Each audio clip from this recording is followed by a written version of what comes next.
Il va falloir vraiment une prise de conscience et j'espère que cette commission d'enquête est une première étape.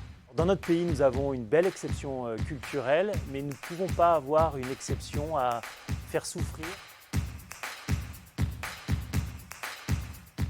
Cette commission d'enquête sur les violences sexistes et sexuelles à l'intérieur du monde de la culture, d'une manière générale, elle nous a permis de faire 85 auditions, près de 350 personnes qui ont été auditionnées. Donc c'est tout un monde de la culture qui s'est mobilisé pour que ces violences s'arrêtent.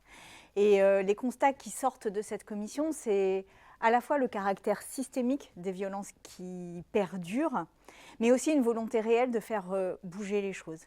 Mais pour cela, il va falloir la loi. Il va falloir la règle, le règlement, il va falloir que le ministère, que la politique change, mais il va aussi falloir que la culture, l'état d'esprit dans lequel cette culture se produit soit modifié.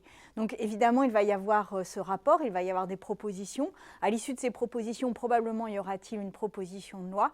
Mais derrière cela, il va falloir vraiment une prise de conscience et j'espère que cette commission d'enquête est une première étape ou est une étape de ce processus large de prise de conscience. Dans notre pays, nous avons une belle exception culturelle, mais nous ne pouvons pas avoir une exception à faire souffrir des jeunes femmes, des jeunes hommes, des personnes qui veulent faire ce métier d'artiste avec passion. Alors face à ce constat, il nous faut prendre un certain nombre de mesures et accompagner un mouvement qui est déjà enclenché.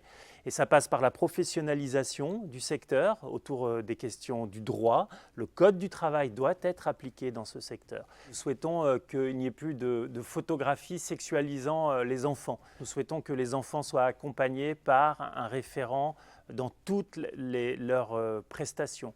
Nous souhaitons que les castings soient bien mieux encadrés. Nous souhaitons aussi généraliser la présence des coordinateurs d'intimité à partir du moment où un des acteurs souhaite un coordinateur d'intimité.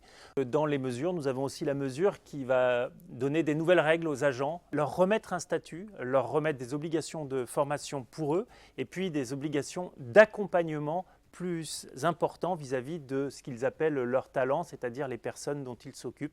Je crois que c'est important que les agents aussi retrouvent ce rôle et retrouvent leurs responsabilités.